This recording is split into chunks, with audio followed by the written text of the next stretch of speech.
Tapos, nung naglalakad ka na, wala na siya. hindi ka na nakaramdam. Hindi, nagamot niya. Gamot, mashallah. Akala natin, sakit yung makuha natin sa paglalakad mo. Yun pala gamot, no?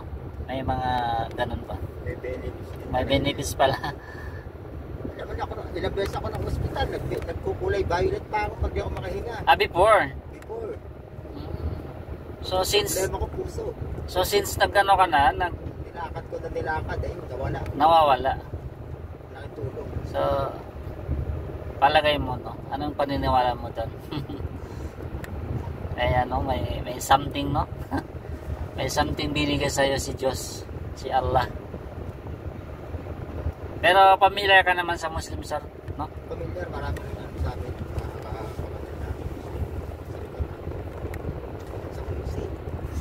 Quezon City. Mga Maranao siguro yun doon or Maguindanao. Anong masasabi mo sa taga-Basilan? Kababayan naman natin dito sa Basilan. Sobrang mabait din. Talagang yung supportang binigay din sa atin. Talagang solido. Solido. Yan din yung mga kapatid natin, yung mga saraning community, mga taga natin Basilan. 3 araw na sila nakasabay sa akin. Lalay din natin kasi yan, pag saraning community, exercise din kasi Exercise. Para nagti-training din sila. Kaya tuwan-tuwa rin sila na paglakbay ko rito, natuwa rin sila. Sabi nila, pangako nila sa akin, sasabayan nila ako nung matapos dito sa pag-ikot. 2 bayan na lang Bukas saka sa Isabela. Opo. So ngayon si Misip din bukas nagmaluso ka na, no? Maluso.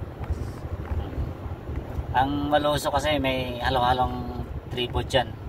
May Tausug, may Sama, may Yakan, may Christian din. Dito naman sa Sumisip, majority Yakan, pero may community na Christian dito. Mix na rin. Opo, may Sama din.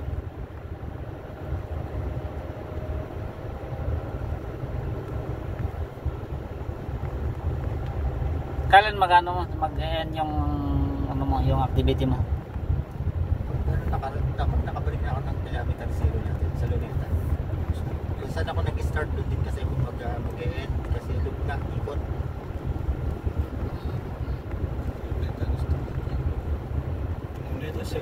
Kala kasi ng mga kababayan natin tapos na ako. Kasi nakuha ko na yung Batanes Tulo.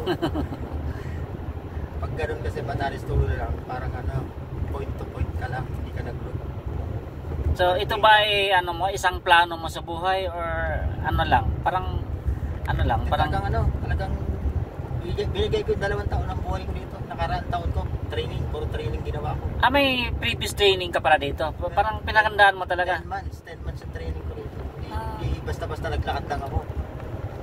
Talagang yung oras, panahon, binigay ko rito.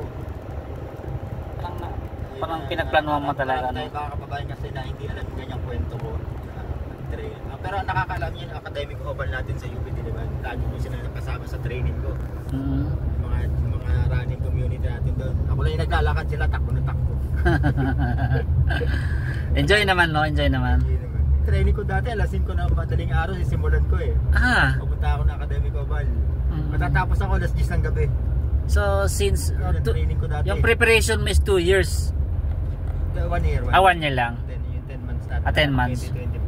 So saka ka sumabak pagkatapos ng training ako dito, birthday ko, March 15. Sabi ko, birthday ko sa sarili ko, gagawin ko itong Philippine Loop. Wow. Yun ang kwento rin niya. Umagahan, March 15, birthday ko, nag-training na ako niyan. Sunod yung training na yan. Natapos ako December, kaya January 2 din ako nagsimula.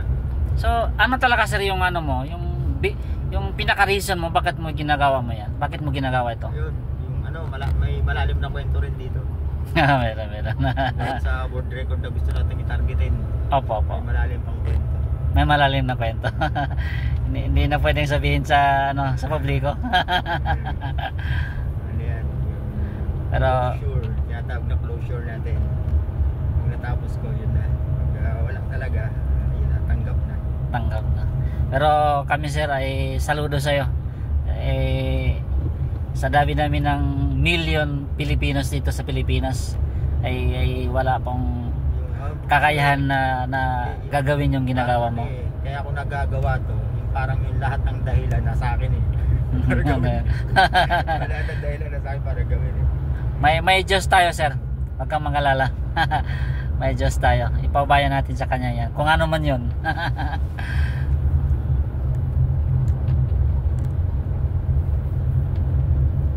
Pero enjoy. Welcome sa Sumisip. Enjoy tayo. Ito yung ginagawa kong paglalakbay dito sa Mindanao po. Nagsimula ako pumasok ng Mindanao. Pero ano talaga tribo mo, sir?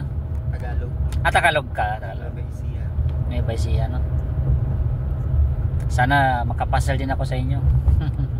Someday. Puro bukid naman doon. Bukid naman dito. Palayan. Sabi palayan kasi. Yung ano doon? Kaya sanay ako sa init.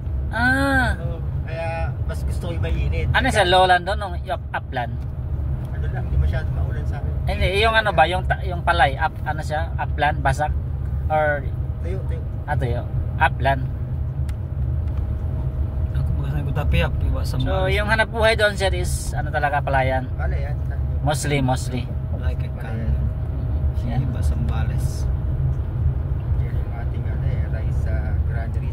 Isa sa mga ano, Nueva Ecija. Nueva Ecija. Yan ang may pinakamalawak na lupa sa palayan. Itong ano. Sige sir, salamat.